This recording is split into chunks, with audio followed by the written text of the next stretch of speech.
Hi ராஜாங்க. Hi Karthi, சொல்லுங்க. CSK கண்டினியூஸாக லாஸ் ஆகிட்டு இருக்குல்ல, அதை பற்றி உங்களோட ஒப்பீனியன் என்ன? சிஎஸ்கே கண்டினியூஸாக லாஸ்ட் 3 மேட்ச் தோக்குது, அதோடைய அபிப்பிராயம் என்னன்ட்டு கேட்குறீங்களா?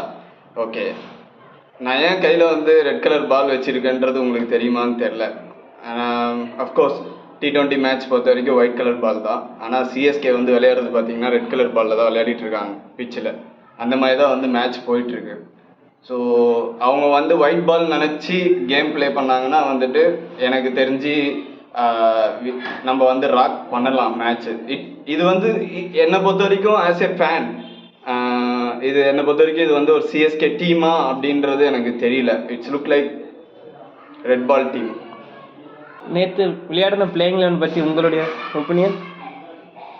Playing 11 good changes. முன்ன நடந்த ஒரு 3 மேட்சோட பிளேயிங் 11 பார்த்தோன்னா நல்ல டீம் தான். பட் நான் எதிர்பார்த்த அளவுக்கு அங்கே இல்லை. சேஞ்சஸ் இருந்தது. அஃப்கோர்ஸ் டெவன் கான்வே பிளேயிங் 11க்கு எடுத்துகிட்டு வந்தாங்க. ஆஸ் ஏ ஓப்பனிங் பேட்ஸ்மேனாக எடுத்துகிட்டு வந்தாங்க டெவன் கான்வே ஓப்பனிங் பேட்ஸ்மேனாக எடுத்துகிட்டு வந்துட்ட பிறகு சிஎஸ்கேக்கு ஒரு நல்ல ஃப்ளோ இருக்கும்னு நினச்சி ஒரு மக்களோட இது இருக்கும்போது, ஆனால் ஃப்ளோ அந்த மாதிரி போல. சிஎஸ்கே டெவன் கான்வே அவுட் ஆனா, ரச்சின் ரவீந்திரா இதானா, அப்புறம் அவனும் அழகாக கேட்ச் கொடுத்துட்டு போயிட்டான். ஒரு பிளேயிங் 11ல் ஒரு ஃபர்ஸ்ட் 6 ஓவர் ஆடுற ஒரு ஃபீல் மற்ற டீம் ஆடுற மாதிரி சிஎஸ்கே அந்த ஒரு அக்ரெஷன் மூட்லேயே இல்லை. அதுக்கடுத்து ஓகே, அவுட் ஆகிட்ட பிறகு என்ன பண்ணணும்? அடுத்து 1 டவுன் ருத்ராஜ் வந்த பிறகு அவன் கேப்டனாக இருக்கும்போது அவன் லீட் பண்ணணும் டீமை. ஓகே, அங்கேயே அவுட் ஆயிடுச்சா, அதுக்கடுத்து வந்தவன் சிவம் துபே நம்ம ஃபீல்டிங்க்கு இது பண்ணல. அவனை ஒரு இம்பாக்ட் பிளேயராக நம்ம எடுத்துகிட்டு வரும்போது he has to stand.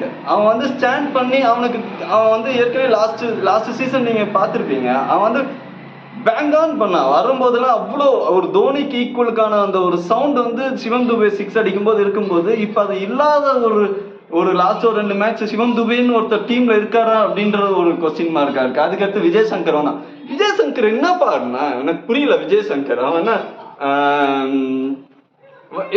Red பால் ஆடுறான்னு நினைக்கிறேன். எனக்கு தெரிஞ்சு இண்டிவிஜுவல் பிளே பண்ணக்கூடாது. இட்ஸ் சிஎஸ்கே அப்படின்னும் போது ஒரு டீமா பிளே பண்ணணும். தெரியும் அவனுக்கு இது ஹோம் கிரவுண்ட் மேட்ச், இது நம்ம வேற எங்கேயோ போய் விளையாடல. அப்படின்னும் போது அக்ரேஷன் மூட்ல போகணும். ஏற்கனவே 4 விக்கெட் ஆயிடுச்சு. அக்ரேஷன் மூட்னா வந்தோம், அப்படி எடுத்தோம், இப்படி சுத்தமும் தேவை இல்லை என்னை பொறுத்த வரைக்கும். அப்படியே உனக்கு 11 பேருமே கிரவுண்ட்ல ஃபுல்லா நிக்கல. ஆல்ரெடி உனக்கு பார்த்தோன்னா 3 பேர் உனக்கு அங்கேயே நிக்கிறானுங்க. 30 யார்ட்ஸ்ல ஒரு 5 பேர் நிக்கிறாங்க. அப்படின்னும் போது மேனை கரெக்டா பார்த்து எங்க இது பண்ணணும். அசால்ட்டா ஒரு பால் தான் ஒரு ஸ்பின்னர், அவன் விஜய் சங்கருடைய ஒரு ஸ்ட்ராங்கே பார்த்தோன்னா நல்லா ஸ்பின்னர் அப்படியே ஃப்ளோ பண்ணும். போனா போயிட்டு போகுது. 15வது ஓவர்ல போயிட்டு அண்ணா என்ன புரியல எனக்கு, என்ன கேம் போயிட்டு இருக்குன்னு. ஒரு 15வது ஓவர்ல இன்பங்க டார்கெட் பார்த்தோன்னா நம்ம ஹைதராபாத் மாதிரியோ இல்லை ஒரு மும்பை இந்தியன்ஸ் மாதிரியோ இல்லை கேகேஆர் மாதிரி நம்ம ஒரு 120 அடிக்கல. நம்ம அடிச்சிருக்கிறது அதுவும் நம்ம ஹோம் கிரவுண்ட்ல நம்ம என்னைக்குமே 180 கிராஸ் பண்ணதே இல்லை.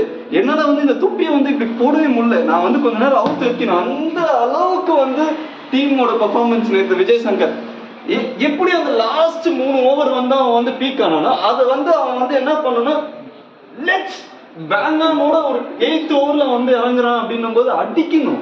அவன் அப்படி எல்லாம் பண்ணக்கூடாது.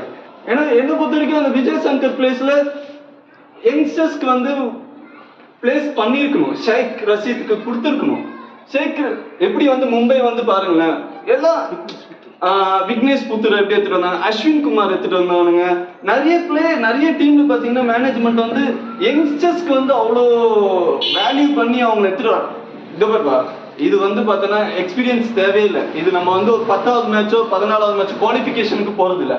இது ஃபர்ஸ்ட் ஹாஃப்ன்றது நம்மளோட குவார்டர்ஸ், விச் மீன்ஸ் நம்ம எல்லா பிளேயரும் நீ எடுத்துட்ட லட்சம் போட்டு மேனை பிளேயர்ஸ் எடுக்கிறேன்னா 15 பேர் என்ன 25 பேர் ரொட்டேஷன் பண்ணும். சும்மா பிராக்டிஸ் மேட்ச்ல மட்டும் யூஸ் பண்ணிட்டு அப்புறம் உட்கார வச்சுட்டு அப்புறம் திரும்ப அதே 11 இறக்கி விடக்கூடாது என்னை பொறுத்த வரைக்கும். அதுக்கடுத்து ஜடேஜா வராரு. ஜடேஜா வரான், அவன் என்ன பண்ண முடியும்? அவன் வந்து லாஸ்ட் சீசன் மாதிரி இப்ப இல்ல, என்ன பொறுத்த வரைக்கும் அவன் வந்து இல்ல. என்ன இது, அவன் பேட்டிங் பிடிக்கிற ஸ்டைலா இருக்கட்டும், அட்மைர் பண்றேன். அவன் வந்து எல்லா பாலையும் அப்படிலாம் பண்ணக்கூடாதுப்பா. பால் எங்க வருதோ அவன் அந்த பிச்சு எங்க ஆகுதோ, இது வந்து ஹோம் கிரவுண்டுப்பா. அகைன் நான் திரும்ப சொல்றேன், ஹோம் கிரவுண்டுன்றது மேட்ச் வந்து நம்ம கிட்ட இருக்கணும். ஆனா வந்து இந்த சென்னையில நடக்கிற அந்த ஹோம் கிரவுண்ட் மேட்ச் வந்து என்னால வந்து ஜீர்ணிக்க முடியல. அவ்வளோ பேர் 38,000 40,000 பீப்புள் வந்துட்டு டிக்கெட் என்ன 100 ரூபா டிக்கெட்டா 500 ரூபா டிக்கெட்டா 2000 ரூபா 3000 ரூபா டிக்கெட். இன்னும் சொல்ல போனா நானா வந்து கியூல டிக்கெட் புக் பண்ண போயிருக்கேன். கியூல டிக்கெட் புக் பண்ணா 3/4 மணி நேரத்துல வந்துட்டு நீங்க வந்து டிக்கெட்டை வந்து சோல்ட் அவுட் ஆயிடுதுன்னு சொல்லிடுறீங்க. அவ்வளோ ஒர்த்ஃபுல்லா வந்துட்டு இந்த லாஸ்ட் 3 மேட்சோட டிக்கெட்ஸை வந்துட்டு ஜீர்ணிக்க முடியலங்க. அவ்வளோ 38,000 கெப்பாசிட்டிக்கான மேன் பவர் அங்கே இருக்கும்போது அவ்வளோ பேர் வந்து என்ன மேட்ச் இது ஈவினிங் மேட்ச் கூட இருந்தா கூட பரவாயில்லைங்க. வெயிலுங்க, நான் வெயில்ல உட்காந்து பாக்குறேங்க மேட்ச், குழந்தை குட்டியோட வரேங்க. என்னங்க இருக்கு, எதுக்காகங்க வரேன்? நான் தோனிக்காக வரலங்க, சிஎஸ்கேக்காக வரேங்க. அப்படின்னும் போது சிஎஸ்கேவோட ஃபார்ம் வந்து அந்த அளவுக்கு ஓகே சேஞ்சஸ் வந்திருக்கு. சும்மா இன்னைக்கு தோத்துட்ட பிறகு yes we will come back down அப்படின்னும் போது நெக்ஸ்ட் மேட்ச் அதே தப்பு தான் பண்றீங்களே தவிர எங்க வந்து இங்க பேங்கானோட புரியல. உங்கள் ஆதங்கத்தெல்லாம் கேட்டேன். ஆஸ் ஏ சிஎஸ்கே ஃபேனா நீங்கள் எந்த மாதிரி பிளேயிங் லெவல் இருந்தால் வின் பண்ணலாம்னு நினைக்கிறீங்க, அதை மட்டும் சொல்லுங்கள். Okay, good question. ஸோ என்னுடைய ட்ரீம் 11 பார்த்தீங்கன்னா வந்துட்டு சிஎஸ்கேல வந்து டெவன் கான்வேவும் ருத்ராஜும் ஓப்பனரும், 1 டவுனில் வந்துட்டு ரச்சின் ரவீந்திராவும், 4th பேட்ஸ்மனாக வந்துட்டு ரஷீத் ஷைக்கும், அதுக்கடுத்து வந்துட்டு 5th பேட்ஸ்மனாக வந்துட்டு இம்பேக்ட் பிளேயராக சிவம் துபைவும், 6th பிளேயராக வந்துட்டு ரவீந்திர ஜடேஜா, 7th வந்துட்டு எம்எஸ் தோனி, 8th வந்துட்டு அன்ஷுல் கம்போஜ் வச்சுக்கலாம், 9th வந்துட்டு அஸ்வின் இருக்கார், ரவிச்சந்திர அஸ்வின், 10th வந்துட்டு கலில், 11th வந்துட்டு பத்திரனா இருக்கலாம். ஒருவேளை பவுலிங்காக இருக்கும்போது என்ன பண்ணால் இம்பேக்ட் பிளேயராக வந்துட்டு சிவம் துபேவை வந்து உட்கார வச்சுட்டு நூர் அகமத்து கொடுத்தீங்கன்னா எனக்கு தெரிஞ்சு இந்த டீம் வந்துட்டு வெல் செட்டில், வர மேட்ச் எல்லாமே வந்துட்டு ராக் பண்ணிடும். எஸ், கப் அடிச்சிருங்கிறீங்க. அஃப்கோர்ஸ் இந்த டீம் வச்சு இது பண்ணோன்னா வந்துட்டு will come back with bang on. இது வந்து சிஎஸ்கே இல்லை, அதனால் இந்த அக்ரெஷன் மோடோட போனால் வந்துட்டு சிஎஸ்கே வந்துட்டு வேற லெவலில் வரும். கண்டிப்பாக கப்பு அடிக்கும். இன்னும் 8 மேட்ச் இருக்குது, கண்டிப்பாக கப் அடிக்கும்.